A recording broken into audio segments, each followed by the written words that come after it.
diskusikan ini ya. Turun dulu di bawah. Ini satu sudah dalam kuasa gelap, begitu mau naik ke komando. Begini Pak Hia. Coba Baik, begini. baik. Oke baik, kita diskusi sama-sama ya. Yang Pak Besman, nikmati dulu mimpimu itu. Semoga dari diskusi kita bertiga ini mimpi Anda bisa terpecahkan ya. Oke. Pak Hia meyakini bahwa Yesus datang ke dunia sebagai Tuhan atau sebagai manusia atau sebagai Tuhan manusia. Itu dulu. Sebagai anak Allah, utusan. Sebagai utusan Tuhan. Bukan Tuhan. Nanti ada caranya untuk membahas itu. Oh, nanti ada caranya. Oke, baik. Sekarang ini Pak Dehe, mohon maaf. Apakah Pak Dehe meyakini Yesus datang ke dunia sebagai Tuhan apa utusan Tuhan? Mute Pak Dehe. Utusan. Utusan berarti bukan Tuhan. Bisa iya dan bisa tidak. Bisa iya dan berarti masih 50-50 ya. Salah, terima kasih. Nah, boleh silakan Pak Hia jelaskan dulu. Kalau memang Pak Dehe ada yang mau di-cut untuk bertanya atau mau diluruskan, silakan ya. Habis itu baru giliran saya. Silakan Pak Hia. Bisa dibicarakan. Baik. Coba bagaimana? Kenapa sehingga Yesus itu Tuhan? Silakan. Siap. Saya dulu ya Pak ya, memaparkan Iya, apa yang Bapak dulu. jadi pemahaman saya pribadi ya. Tidak Siap. mewakili. Oke. Tidak mewakili secara umum ya. Pribadi saya. Oke. Oke. Ya. Ambil kitab saya dulu ya. Kalau kita melihat di intinya daripada ayat Yohanes 13 ayat 23 sampai 24. Yohanes 13 23 sampai 24. Yohanes 16 ya. Cas HP Juan ini mati nih HP ku nih. Ya, Yohanes Tas 16. dulu. Iya ini aduh. Mana ini mati. Oke, Bang Lodi ya. Iya. Di sini ada perintah, Bang. Ya. Agar kami itu berseru ke kenapa turun Bang Warugu? Dia punya HP mati. Silakan. Ya, baik. Ada perintah agar kami berseru kepada Elohim melalui namanya, dalam namaku katanya. Ya, saya baca. 16 Yohanes 16 ayat 23 sampai 24. Dan pada hari itu kamu tidak akan menanyakan apa-apa kepadaku. Aku berkata kepadamu sesungguhnya segala sesuatu yang kamu minta kepada Bapa atau kepada Elohim akan diberikannya kepadamu dalam namaku. Ayat 24. Sampai sekarang kamu belum meminta sesuatu pun dalam namaku. Mintalah maka kamu akan menerima supaya penuhlah sukacitamu. Ini sebuah perintah ya, supaya kami ini berdoa, berseru, menyembah kepada Elohim dalam namanya, dalam nama Yesus ya tentunya ya. Tentu kita penasaran Bang Lodi, penasaran kenapa namanya ini padahal dia utusannya harus menyembah kepada Elohim dalam namanya. Kita kritis. Kita lihat lagi di ayat 12. Yohanes 12 ayat 44. Tetapi Yesus berseru katanya, barang siapa percaya kepadaku, ya ini diingat ya, ia bukan percaya kepadaku, tetapi kepada Dia yang telah mengutus aku. Ini ada dua yang harus kita perhatikan di sini ya. Dia sebagai jasmani dan ada juga sebagai nama tadi yang diungkapkannya ya. Kalau kita lari di Yohanes 17:14. Ya. Yohanes 17:11 dan 12. Di sini tubuh jasmani sebagai anak Allah tadi berdoa kepada Elohim, menyatakan aku tidak ada lagi di dalam dunia, tetapi mereka masih ada di dalam dunia. Dan aku datang kepadamu, ya Bapa yang kudus, peliharalah mereka dalam namamu, yaitu namamu yang telah Engkau berikan kepadaku. Itu satu poin yang kita tahu bahwa siapa nama yang kenapa dia suruh tadi kita untuk berseru kepada Elohim dalam nama Yesus, dalam namanya. Gitu ya. Nah, lagi-lagi disambung di ayat 12 selama aku itu Yohanes berapa? Itu di ayat berapa? Saya buka di sini di ayat berapa? Oh, Yohanes 17 ayat 11 dan 12. Saya lanjutkan di 12 ya, Bang ya. Sekali lagi dia mengulang. Selama aku bersama mereka, aku memelihara mereka dalam namamu, yaitu namamu yang telah engkau berikan kepadaku. Jadi 2 kali dia mengutip ini supaya berseru kepada Elohim dalam namanya. Dan kita tahu di sini dia mengungkapkannya sendiri bahwa nama itu nama sang Bapa, yaitu namamu yang telah engkau berikan kepadaku. Makanya prinsipnya adalah Elohim yang dalam berupa roh yang diam di dalam anak, itu yang dipanggil Yesus. Bapa yang diam di dalam anak, itu yang dipanggil Yesus. Sementara anak ini dia adalah Mesias, sebagaimana yang telah Tuhan janjikan kepada Daud, ya, bahwa dia akan membangkitkan seorang yang akan menduduki takhta Daud. Itulah tubuh jasmani itu yang disebut membawa nama Tuhan.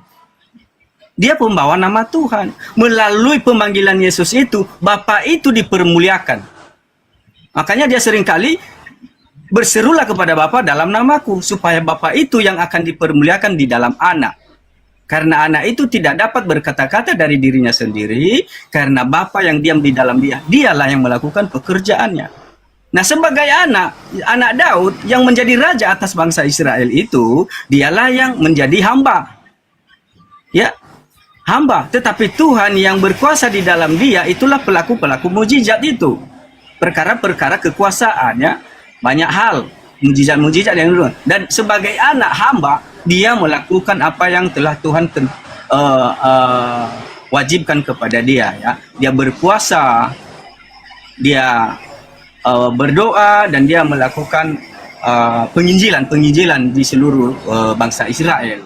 Ya, oleh karena pengorbanannya, oleh ketaatannya, kematiannya, disitulah dia mendapatkan mahkota sebagai raja atas bangsa Israel. Nah, namanya yang menjadi pertanyaan kita.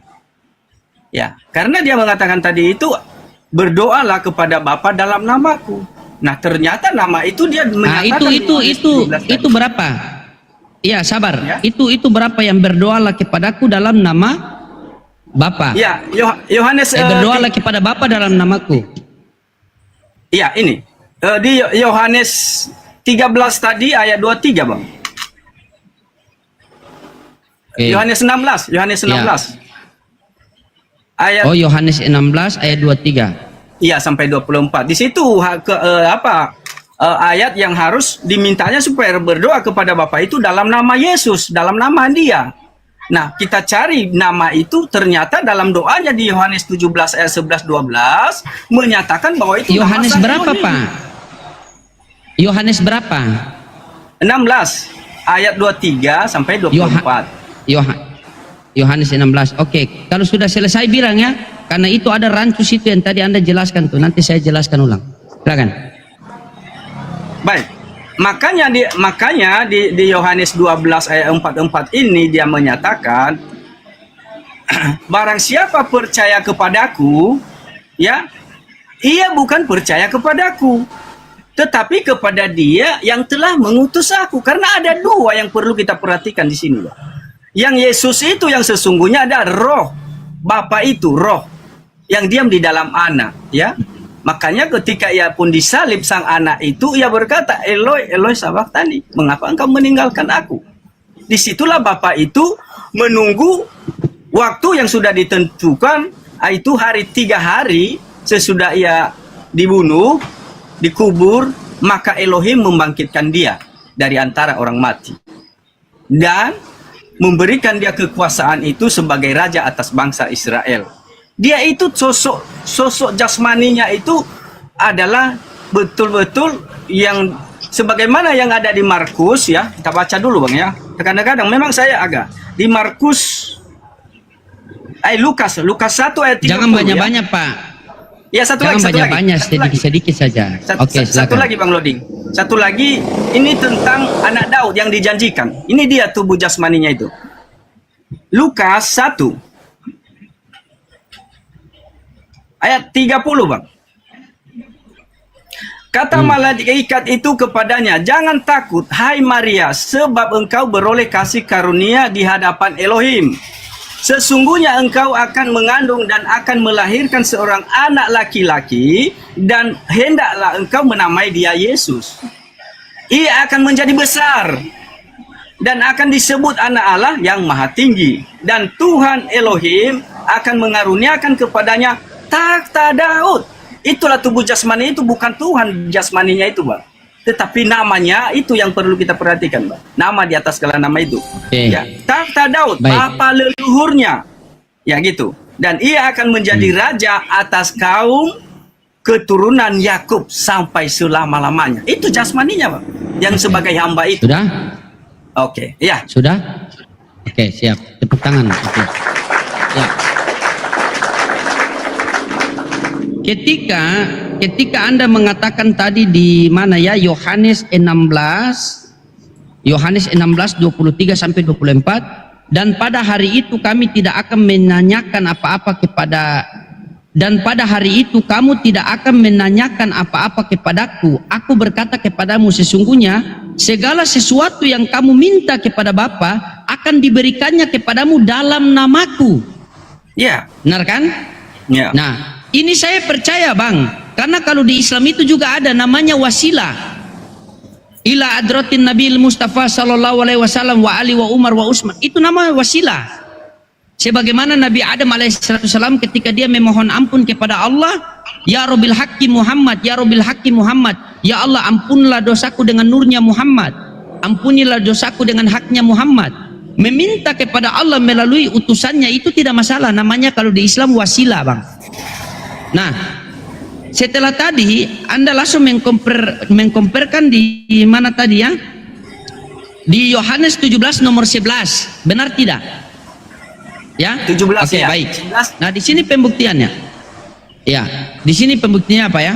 Nah, di sini dikatakan, dan aku tidak ada lagi di dalam dunia, tetapi mereka masih ada di dalam dunia, dan aku datang kepadamu, ya Bapa, yang kamu, ya Bapa yang kudus, peliharalah mereka dalam namamu.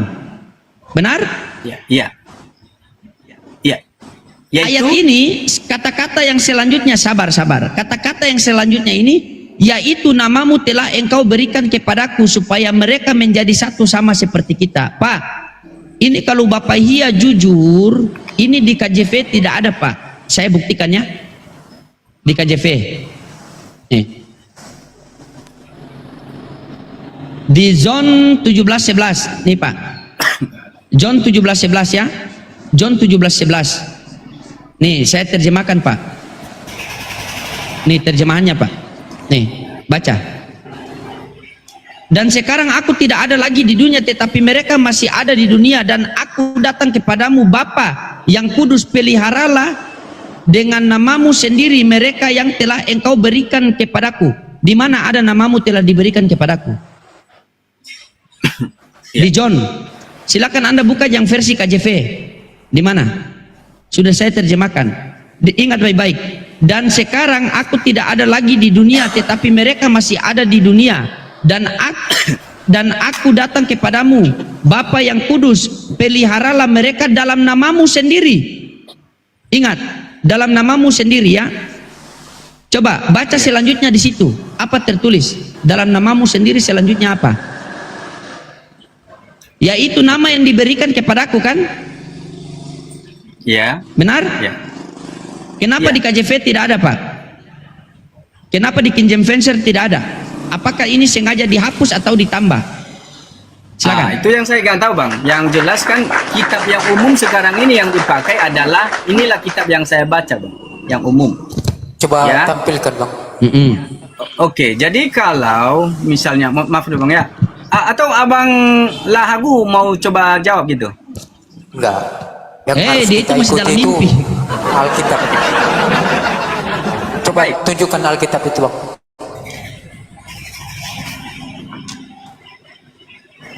Gimana? Forma kera Alkitab ya. Iya, tadi kan TB1 yang saya pegang, TB1 ya. Umum. Oke, so Oke. soal work ya. Oke Bang, oke. Jadi kesimpulannya Bang adalah ke Lukas, kita kembali ke Lukas tadi 1 ayat 30. Di sini saya uraikan dua sosok yang kita harus percaya, Bapa dan Anak. Lukas 1 ayat 30. Lukas 1 ayat 31 itu Pahia, itu bertentangan dengan Lukas 2 nomor 11. Coba Anda baca dengan baik. Coba Anda baca Lukas 1:31. Baca baik-baik. Coba baca. Lukas 1:31. Coba dibaca. Iya, sesungguhnya, iya betul. Sesungguhnya engkau akan mengandung dan akan melahirkan seorang anak laki-laki, dan hendaklah engkau menamai dia Yesus. Nah, inilah nama Yesus. Sabar, sabar Pak. Sesungguhnya engkau akan mengandung dan melahirkan seorang anak laki-laki, dan engkau namakan dia Yesus, betul? Ya. Ya, betul. Anak laki-laki kan di situ, anak laki-laki atau anak Tuhan itu. Anak laki-laki atau anak Tuhan tertulis itu. Dia juga dijuluki sebagai anak Tuhan. Itu Anda menambahkan firman Tuhan.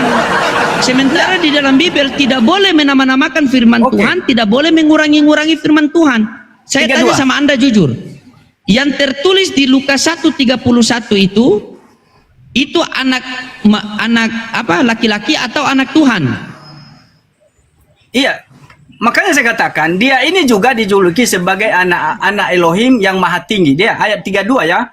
Ia akan menjadi besar dan akan disebut. Jadi bukan berarti Elohim itu beranak Bang, tetapi akan disebut dia itu tubuh jasmaninya itu atau anak Allah itu, ia akan menjadi besar dan akan disebut anak Elohim yang maha tinggi. Dan Tuhan Elohim akan mengaruniakan kepadanya takhta Daud. Ya, takhta Daud, bapa leluhurnya. Oke, sabar. Ya. Oke. Anak Allah itu maknanya apa? Maksudnya apa anak Allah itu? Tahu tidak? Tuhan telah menjanjikan ini ya. Kita lihat di Kisah Para Rasul. Kisah Para Rasul 2. Makna anak Allah, Pak. Makna anak Allah itu apa? Apa makna dari anak Allah itu? Karena ingat, Salomo dikatakan anak Allah, Israel dikatakan anak Allah. Apa maksud daripada anak Allah itu? Iya, yang penting di sini kalau kita melihat di sini Bang, janji Tuhan kepada Daud ini adalah kenapa dia, kalau kita dilihat di 2 Samuel ya, dia bahwa anak yang akan dijanjikan itu di 2 Samuel 7 ayat 13 juga. Ya. Tunggu dulu. 2 Samuel perjanjian lama itu ya Bang, 2 Samuel 7 ayat 13. Ini sudah dia itu yang akan yang kekal kerajaannya ini, yang tertuju kepada Mesias ini. Dialah yang akan mendirikan rumah bagi namaku, dan aku akan mengokohkan takhta kerajaannya untuk selama-lamanya. Tertuju ini kepada Mesias. Aku akan menjadi bapaknya dan ia akan menjadi anakku. Apabila ia melakukan kesalahan, maka aku akan menghukum dia dengan rotan yang dipakai orang yang dengan pukulan yang diberikan anak-anak manusia. Tetapi kasih setiaku tidak akan kehilangan daripadanya, seperti yang kuhilangkan daripada Saul, yang telah kujauhkan dari hadapanmu.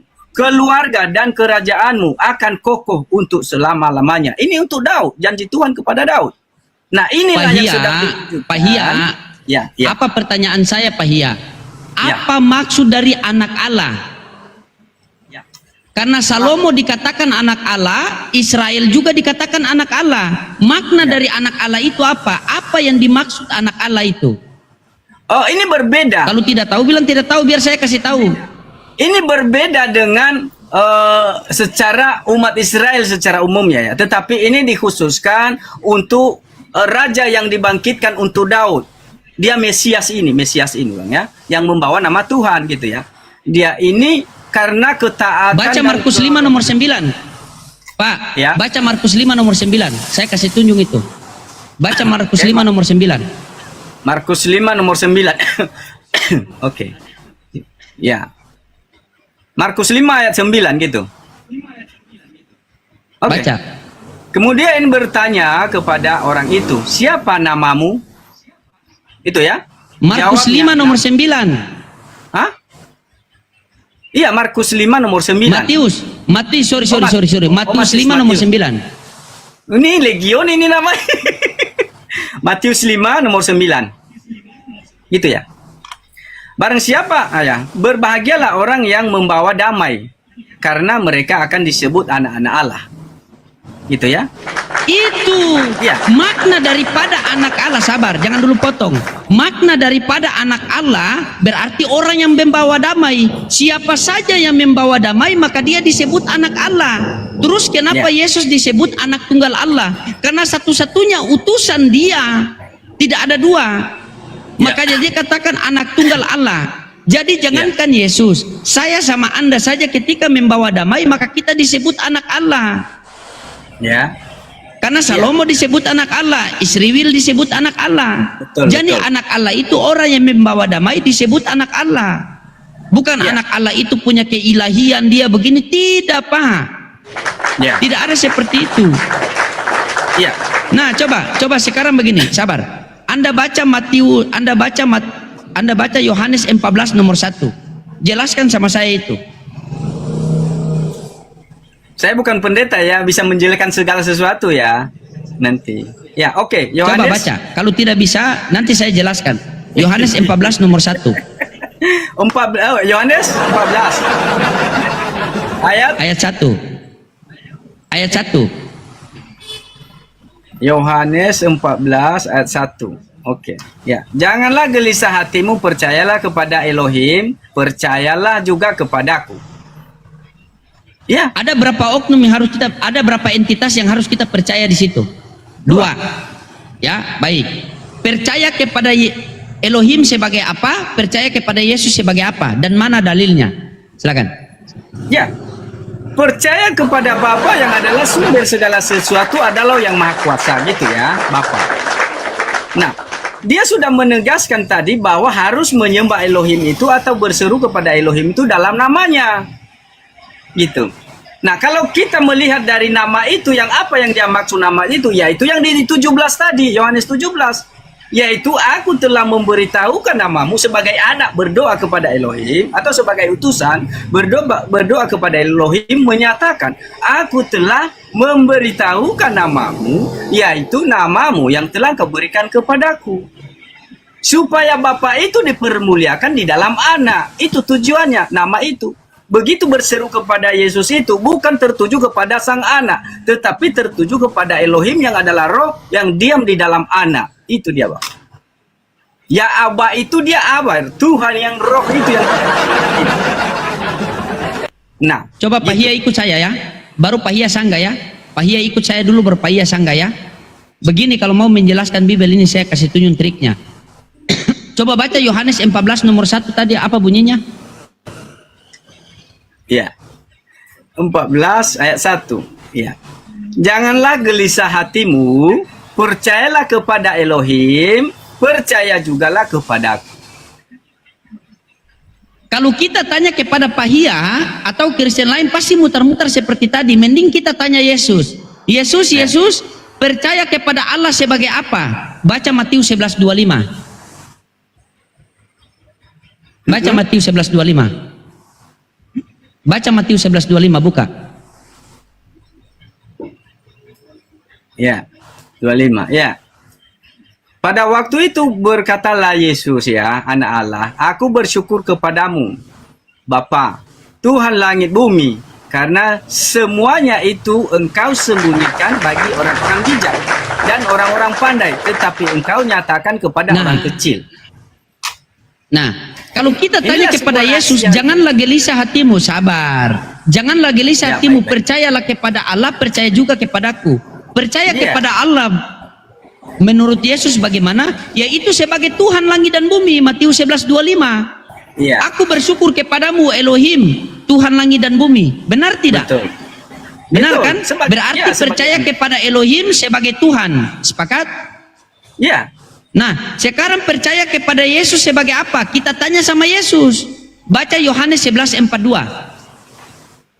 Ya, percaya kepada Elohim hanya melalui Baca Yohanes nama 11:42. Baca Yohanes 11:42. Yohanes 11:42 dibaca. 11:42. Iya. Iya, iya. Yohanes 11:42. Aku tahu Iya. bahwa engkau selalu mendengarkan aku. Tetapi oleh karena orang banyak yang berdiri di sini mengelilingi aku mengatakan supaya mereka percaya bahwa engkaulah yang telah mengutus aku. Berarti Yesus pengen dipercaya sebagai Tuhan atau utusan Tuhan? Iya, sebagai anak kan dipercaya sebagai utusan. Saya tanya, berarti Yesus pengen dipercaya sebagai Tuhan atau utusan Tuhan? Ya, coba ya. Aku tahu bahwa engkau selalu mendengarkan aku, tetapi oleh karena orang banyak yang berdiri di sini mengelilingi aku mengatakan supaya mereka percaya bahwa engkaulah yang telah mengutus aku. Engkau itu siapa? Elohim. Elohim menurut Yesus di Matius 11:25 Tuhan pencipta langit dan bumi, betul? Ya, betul. Oke, berarti Yesus pengen dipercaya sebagai utusan Tuhan atau Tuhan? Ya. Percaya yang membawa nama Tuhan. Kan udah katakan tadi. Kan udah katakan bahwa harus berseru kepada Elohim itu dalam namanya. Kepada murid-muridnya diajarkan itu ya. Supaya berseru kepada Elohim dalam nama Yesus, dalam namanya. Nah, kita lihat siapa Yesus. Nama Yesus yang diberikan itu. Ternyata di Yohanes 17, 11, 12 itu dia menyatakan bahwa itu nama Elohim.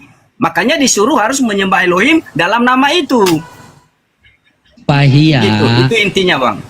Kekristenan. Sabar Pahia. Sabar. Janganlah gelisah hatimu. Itu perikop Yohanes 14 nomor 1 perikop itu rumah Bapa. Ya. Perikopnya rumah Bapa. Janganlah gelisah hatimu wahai Hia. Percayalah kepadaku, percayalah kepada Allah, percaya juga kepadaku. Percaya kepada Elohim sebagai apa? Sebagai Tuhan. Dalilnya mana? Matius 11:25. Aku bersyukur kepadamu Elohim, Tuhan langit dan bumi. Yang kedua, percayalah kepadaku. Percaya kepada Yesus sebagai apa?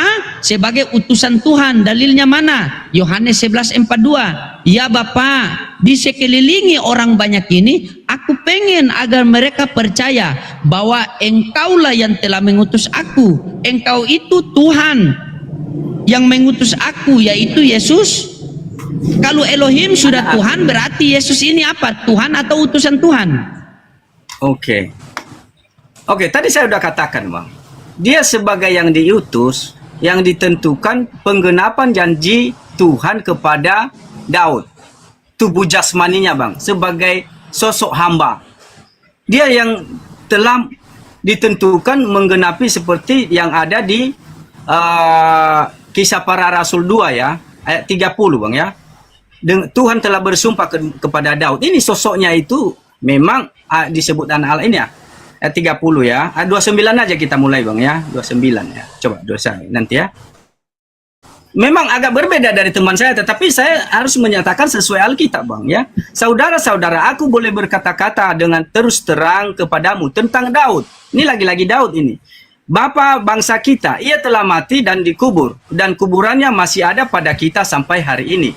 Tetapi ia adalah seorang nabi, dan ia tahu bahwa Elohim telah berjanji kepadanya dengan mengangkat sumpah.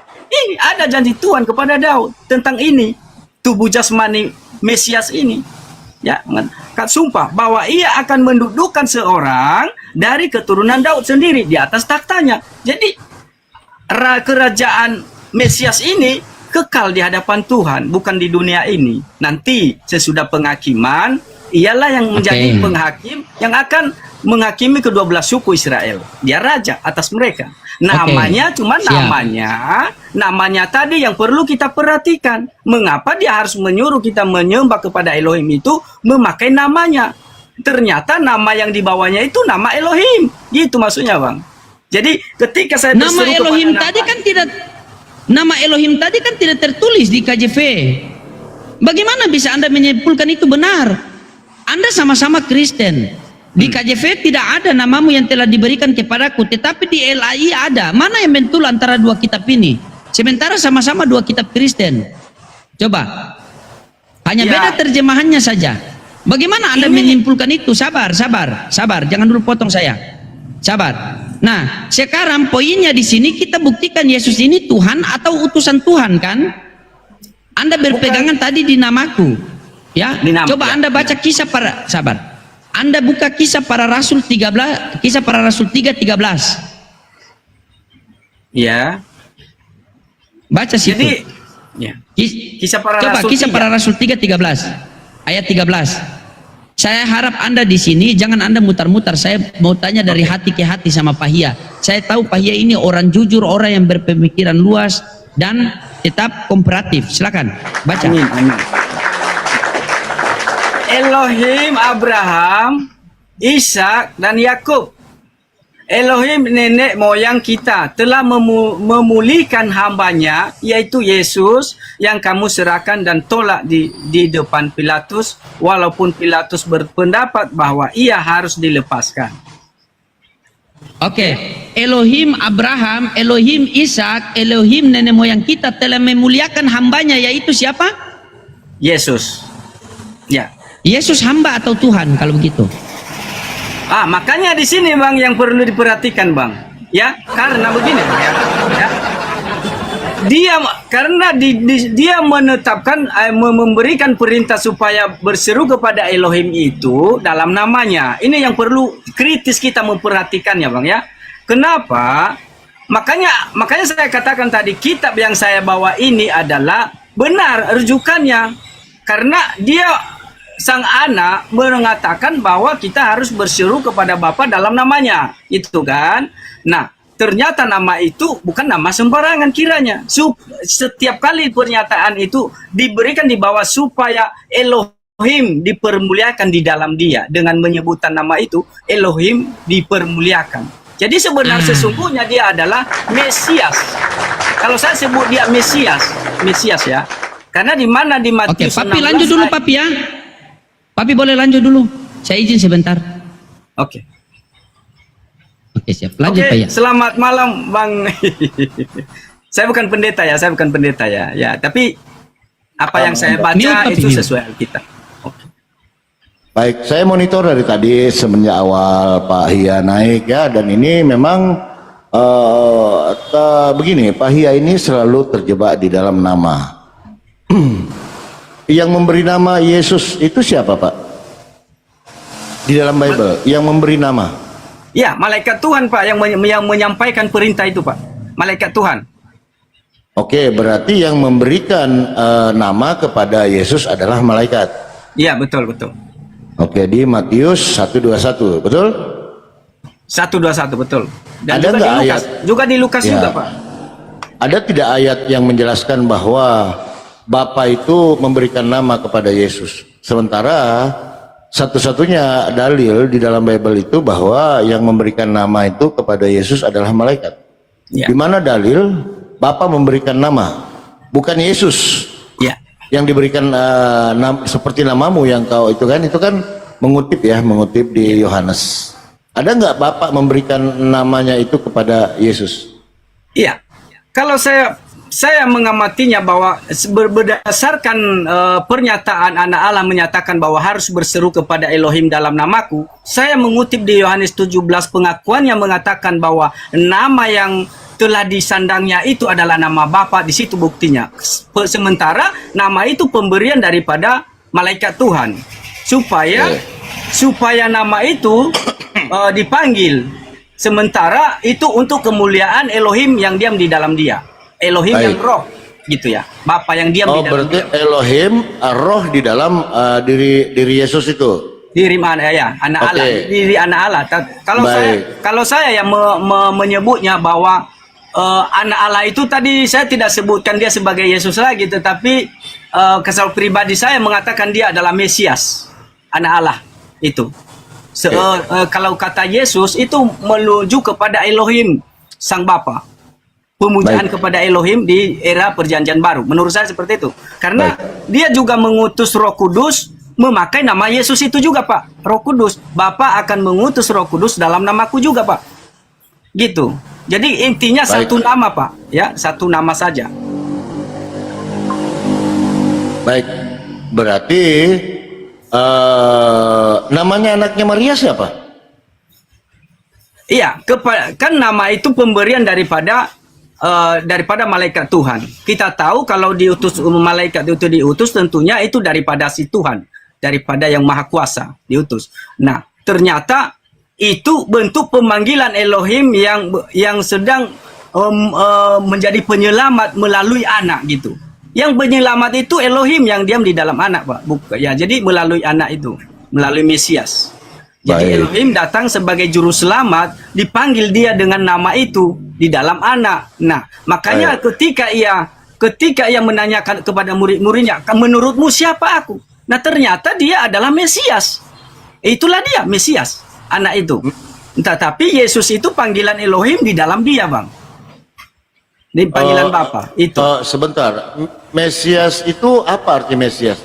Ya, raja yang diurapi, Pak. Raja yang kan dia tadi saya udah katakan sama Bang Lodi tadi bahwa Tuhan telah berjanji kepada Daud bahwa dia akan membangkitkan kelak seorang raja Lanjut aja.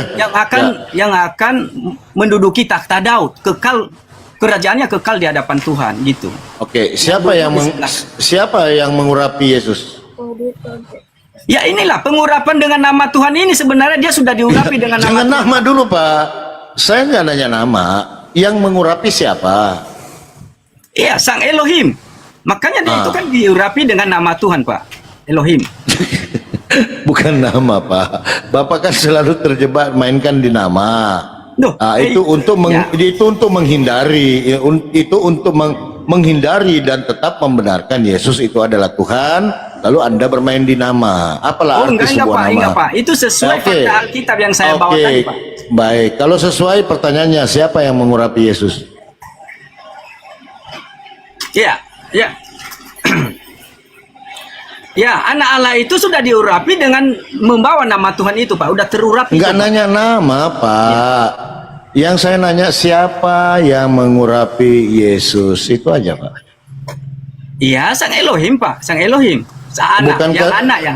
Kalau saya Ya, katakan nama tadi itu merujuk kepada Elohim di dalam anak ya. Tetapi anak atau Mesias itu yang mengurapi dia adalah Elohim. Di dalam Bukankah nama dia itu. sendiri adalah Elohim? Oh tidak, Pak. Tubuh jasmaninya itu bukan Elohim sendiri, Pak. Dia itu anak Daud, Pak, yang yang Oh, dikenapi, Pak. tubuhnya. Berarti Tubuh yang rohnya membawa nama Tuhan ini, Pak. Baik, berarti yang rohnya ini adalah Elohim. Iya, yang diam di dalam dia itu yang Oke. dipanggil Yesus itu, Pak, sebenarnya. Oke, tubuh Ya, ini kan makanya tidak bisa berbuat apa-apa karena dia hanya daging. Artinya yang melakukan aktivitas apa semua kan rohnya kan. Nah, roh ini adalah roh Elohim itu sendiri, betul? Simpan baik-baik itu. Tahu, udah bolong. Iya, gimana? Ya. Artinya tubuh ini kan tidak bisa berbuat apa-apa tanpa roh. Karena roh ini yang ada di dalam Yesus ini adalah roh Elohim itu sendiri. Anak memiliki kehidupan sendiri, Pak. Bapak juga memiliki kehidupan sendiri, Pak. Berarti dua. Dalam dia. Iya, dua. Jadi anak diutus sebagai membawa nama Tuhan dan juga menggenapi janji Tuhan kepada Daud. Ya. Yang mengutus siapa? Sebagai bapa yang diam atau sebagai bapa itu roh yang diam di dalam anak. Berarti diam di dalam anak. Berarti yang di dalam anak ini adalah Bapa itu sendiri, roh. Ya, ibarat seperti ini, Pak. Kita ini juga kan disebut bait suci, bait Tuhan juga, Pak, di kita ini.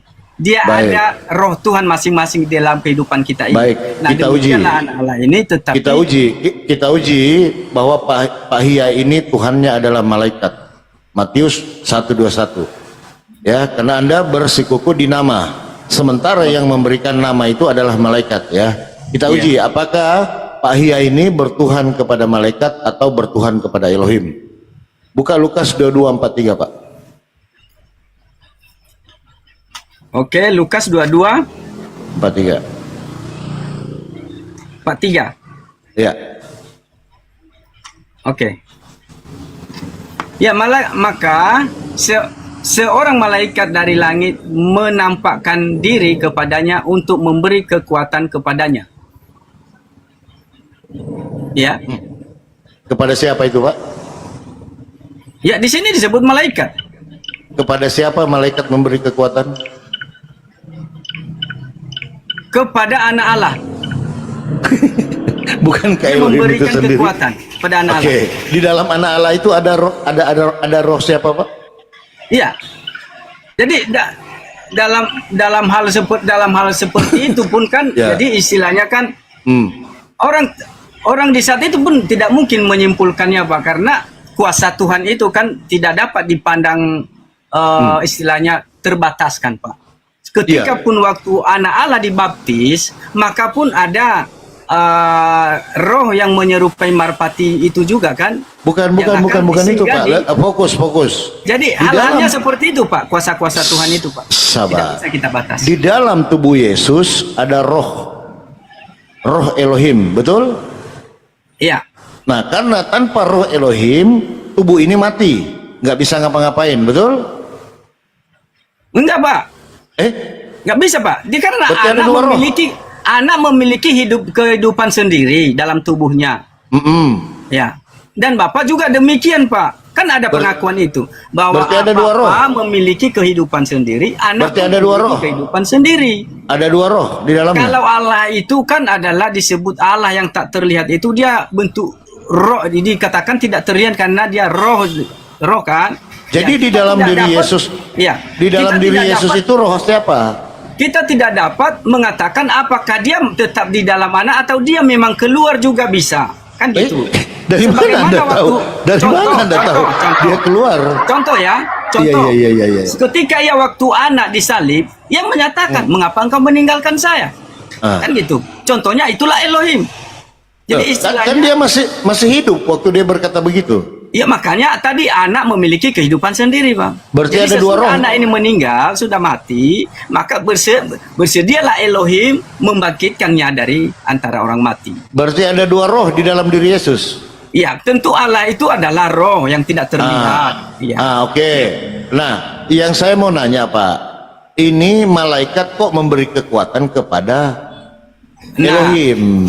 Itu Kita yang saya mau tidak tanya. tahu, kan kebanyakan juga malaikat ini juga kadang disebut orang malaikat tetapi dia Tuhan. Ya, ada di ayat-ayat lain nanti, Pak. Malaikat tapi Tuhan. Kalau kita melihat bahwa saat di sisi di atas ada Tuhan, di sisi di bawah malaikat Tuhan lagi. Jadi dalam Alkitab itu kita tidak bisa disimpulkan bahwa itu malaikat, ya. Oh. Tetapi orang menyimpulkannya bahwa itu malaikat dan itu malaikat Tuhan dan itu semua kuasa Elohim. Oh, berarti yang datang ini bisa diasumsikan bahwa dia juga bisa jadi Tuhan yang datang memberi kekuatan.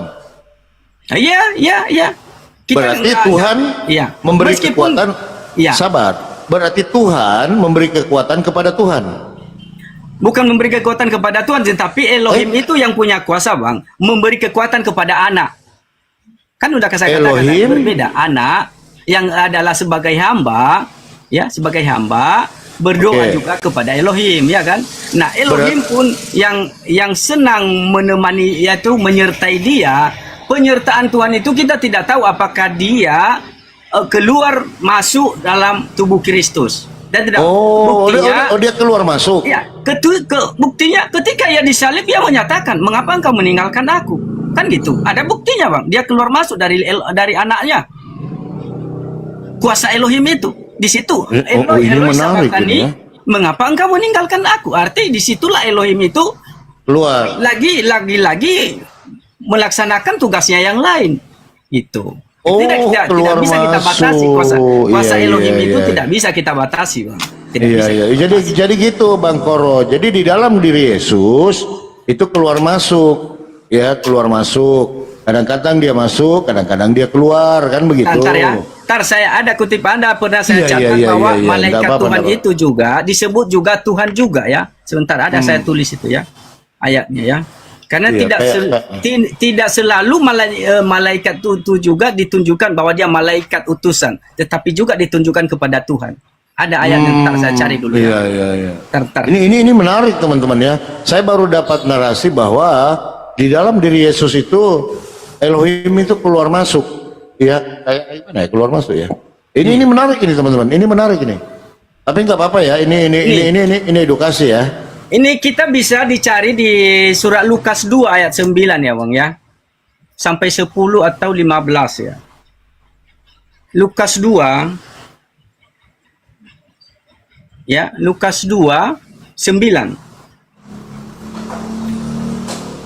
Tiba-tiba berdirilah seseorang malaikat Tuhan di dekat mereka dan kemuliaan Tuhan. Gini lagi kan? Tiba-tiba berdirilah seorang malaikat Tuhan dan dekat mereka dan kemuliaan Tuhan bersinar. Nah, gimana abang membandingkan itu? Malaikat Tuhan dan dibilang lagi malaikat Tuhan.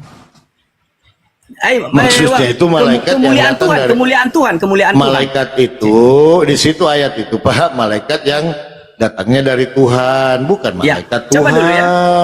Tiba-tiba berdirilah seorang malaikat Tuhan di dekat mereka dan kemuliaan Tuhan bersinar meliputi mereka dan mereka sangat ketakutan.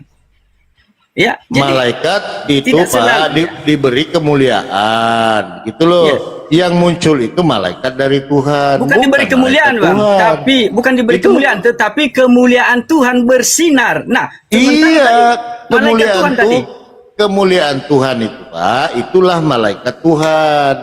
Ya. Jadi kemuliaannya Tuhan itu datanglah malaikat yang diutus oleh Tuhan, itu maksudnya, bukan Tuhan malaikat, salah itu. Iya, makanya saya katakan, Bang, pernyataan tentang malaikat itu bisa juga dianggap bahwa itu sekedar malaikat biasa. Tetapi di sini ada pernyataan bahwa dekat mereka dan kemuliaan Tuhan bersinar. Nah, arti Tuhan lagi.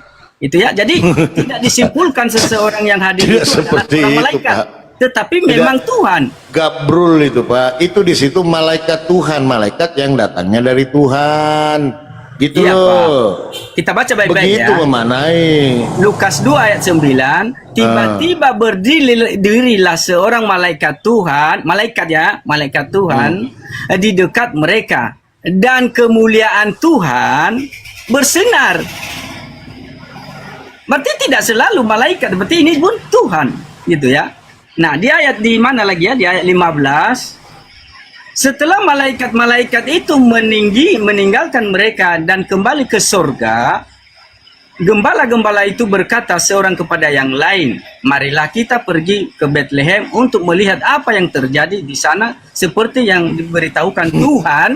Kan itu malaikat tadi. Nah, seperti yang diberitahukan Tuhan kepada kita. Berarti tadi malaikat dan di sini Tuhan lagi. Jadi tidak seolah-olah bahwa malaikat itu tertuju malaikat, tetapi ada Tuhan juga gitu ya. Maksud, Jadi bisa Tuhan, tertuju kepada jadi Tuhan menjelma menjadi malaikat. ya, orang menganggapnya seperti itu kan gitu. Jadi karena kuasa Elohim itu kan dianggap bahwa seperti di zaman-zaman perjanjian lama bahwa seolah-olah bahwa kalau Tuhan itu datang adalah seperti api, bisa menghanguskan manusia kan. Tapi ternyata dia juga dianggap sebagai malaikat, tidak menghanguskan gitu. Itu jadinya, Bang.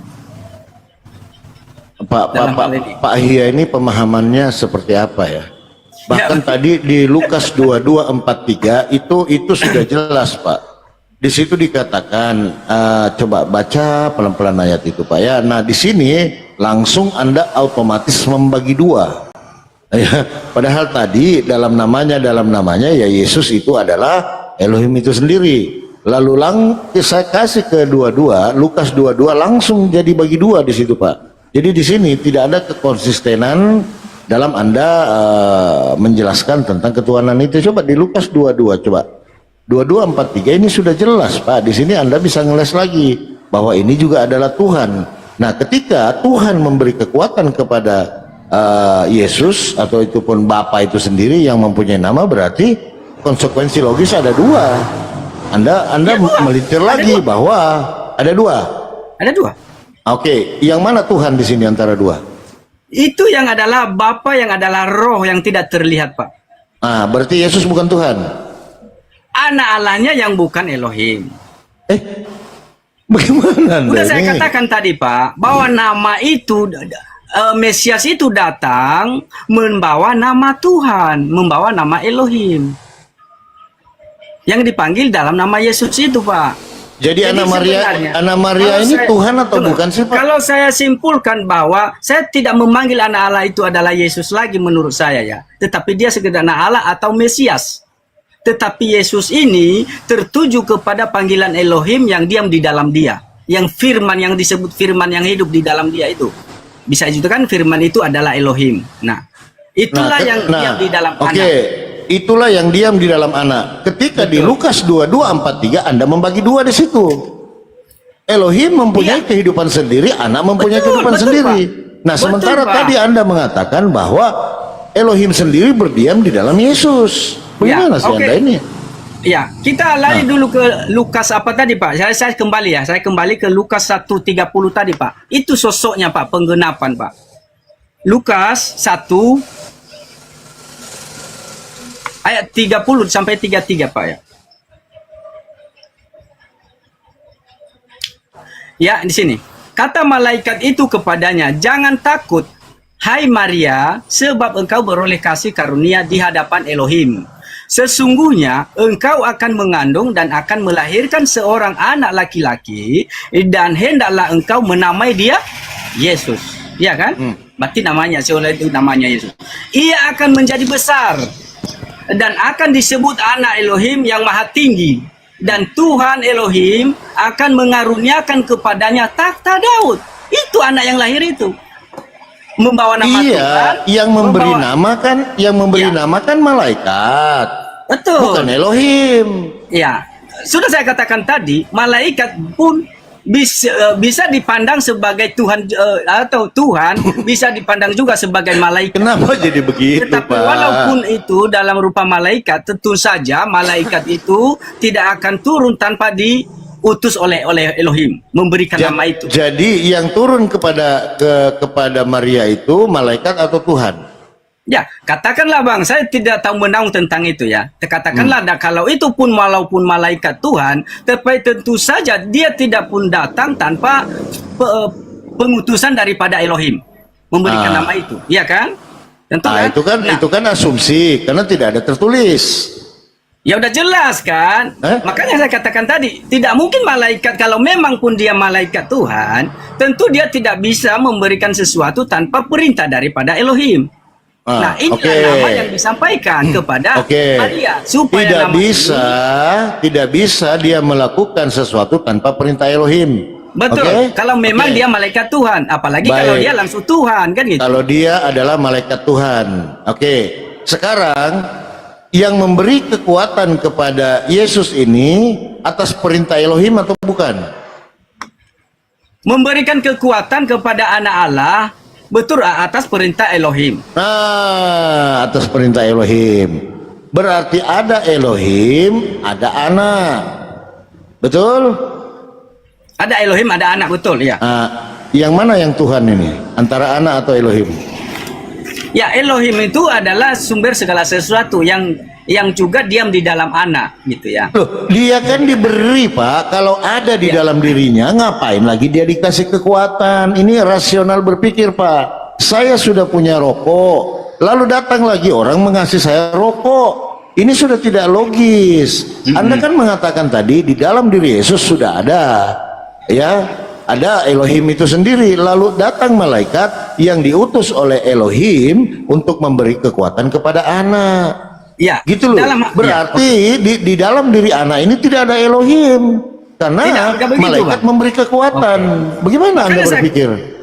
Makanya saya katakan tadi, Pak, sebagai hamba anak Allah atau Mesias, sebagai hamba dia tunduk akan perintah Elohim, ya kan? Nah, tidak besar kemungkinan bahwa yang disebut malaikat yang memberi kekuatan itu bisa jadi itu adalah Elohim, ya, yang memberikan dia kekuatan. Kan sudah ada supaya Elohim ia tetap di dalam dirinya. Taat sampai mati. Kan sudah ada Elohim di dalam dirinya, Pak. Elohim tidak dapat dibatasi, Pak. Elohim itu tidak dapat dibatasi, Pak. Ya, kata dia di situ ada, dia pernah menyatakan anak Allah bahwa kuasa kerajaan Allah itu tidak dapat dikatakan ia di sana atau ia di Dari situ. mana Anda bisa mengetahui? Dari mana Anda bisa mengetahui? Dari mana Anda bisa mengetahui bahwa di dalam diri Yesus itu kadang-kadang ada, kadang-kadang tidak? Ini saya acuin jempol loh, Pak. Anda kok bisa tahu gitu loh? Iya, Anda bisa tahu sampai ke situ loh. Saya tidak mewakili ya saudara saya yang saya bilang, tapi ini sesuai fakta Alkitab ya, bahwa ketika ia menyerahkan diri di atas kayu salib, menyatakan, Eloi, Eloi sabachthani, mengapa engkau meninggalkan aku? Pada di sanalah makanya kita melihat bahwa Tuhan itu turun naik atas anak manusia. Turun Ini naik atas anak manusia. inilah yang Di saat, dikatakan. makanya sang anak ketika ia selalu mengandalkan Bapa, melaksanakan ke tujuannya, melakukan mujizat, membangkitkan orang mati, tetap dia selalu mengucap syukur. Memberi makan 5.000 orang, tetap dia mengucap syukur, anak Allah. Itu ya. Nah, Bapa itu yang punya kuasa di dalam hal itu, melengkapi Yang ada di dalam dirinya. Yang ada di dalam dirinya. Elohim itu tidak bisa dibatasi tadi, Pak. Bahwa Allah itu kita tahu tadi. Dia waktu dia disalib, dia menyatakan, mengapa engkau meninggalkan aku? Berarti turun naik Elohim itu di atas anak, dalam anak. Gitu kan? Nah, ketika pun Tuhan melakukan mujizat-mujizat yang lain, termasuk menyuruh murid-muridnya mengambil keledai untuk ditunggangin, itu bukan hal-hal yang biasa, itu luar biasa. Seperti Abraham waktu Tuhan menggantikan anaknya, memberi anak domba gitu ya. Demikian juga waktu yang menyuruh murid-muridnya memancing ikan gitu ya. Pergilah tangkap ikan, dan hasil tangkap pertama itu ambillah koin dia dalam mulut ikan itu. Nah, itu semua kuasa-kuasa Elohim yang diam di dalam dia. Inilah yang saya bilang, Pak. Jadi konsep ketuhanan yang Anda pahami itu konsep on off. Ada kadang-kadang dia masuk ke dalam Yesus jadi Tuhan. Nanti ketika sakit barangnya keluar lagi. Nanti ketika pas enak masuk lagi. Jadi seolah-olah, sabar Pak, sabar. Seolah-olah Anda ini yang lebih tahu tentang Tuhan itu gitu loh. Ini saya salut. Anda bisa mengetahui. Bukan seolah-olah mengenal, Pak, tapi sabar. Anda lebih mengetahui, oh kapan Tuhan itu masuk ke dalam diri Yesus, kapan dia keluar, kapan dia masuk. Contoh, Eloi Eloi, keluar lagi Tuhan. Nanti ketika dia bermujizat, masuk lagi di dalam dirinya. Seperti apa konsep ini, Pak? Makanya saya bingung, kok Anda lebih tahu gitu loh. Anda kok tahu, oh di dalam diri Yesus Tuhan masuk nih. Oh waktu ini Tuhan keluar nih. Masa Tuhan on off? Kadang-kadang Tuhan, kadang-kadang tidak. Ini kan rasional berpikir yang cacat logika, Pak. Cacat logika sekali. Seolah-olah Anda ini lebih tahu daripada Tuhan. Gitu loh. Bagaimana konsep pemahaman Anda tentang ketika Tuhan yang Anda katakan yang di dalam diri Yesus itu bukan, oh itu keluar lagi Tuhannya. Macam mana lah seperti berpikir tadi gitu. lemah wifi saya ya, saya ganti data lagi gitu. Tadi wifi saya lemah. Ya, memang coba. lebih, Pak Pimi, kurang lebih memang seperti itu penjelasannya, Bang. Iya, jadi sebagai seorang yang mempunyai rasio, Pak Besman, apakah Anda bisa berpikir sehat juga? Di dalam diri Yesus itu kadang-kadang Elohim masuk, kadang-kadang keluar, masuk keluar. Macam seperti apa? Kayak main-main ya? Kalau menurut saya kan dia sendiri, Bang. Tapi Nah, gini Pak, ya kalau kita waktu dia, memperhatikan, sabar dulu Pak. Ya, tunggu dulu, Waktu Pak, dia saya diberi sambung. kekuatan oleh malaikat, siapa itu? Masa malaikat memberi kekuatan kepada Tuhan? Ayo. istilahnya kan dunia dengan takhta beda. Jangan, harus konsisten. Lukas 22:43, maka seorang malaikat dari langit menampakkan diri kepadanya, kepada Tuhan, untuk memberi kekuatan kepada Tuhan. Jadi malaikat memberi kekuatan kepada Tuhan. Bagaimana cara kita berpikir ini? Nah, lalu di sini diputar lagi sama Pak Hia. Oh, itu kadang-kadang keluar Tuhannya. Oh, atau Tuhan mau. Gimana ini? Hancur logika cacat. Pak. Cacat logika, Pak. Cacat. Oke, Pak. Jadi begini, Pak. Kalau kita melangkah kepada perjanjian lama, Pak, di mana Tuhan itu tidak selalu selalu ada di bait suci ya. Karena hanya kalau ada umat Israel yang memanggil dia, disitulah Tuhan hadir di bait Allah itu, di bait suci Yerusalem ya. Begitu, tidak selalu harus ada di bait suci Elohim itu ya. Pak Hia, jangan bawa-bawa ke PL, Pak. Orang-orang Yahudi meyakini Tuhannya itu tidak terlihat, Pak. Jangan bawa ke sana. Bapak menafsirkan kitab orang dengan tadi malaikat turun, nggak bisa, Pak. Mereka meyakini bahwa Tuhan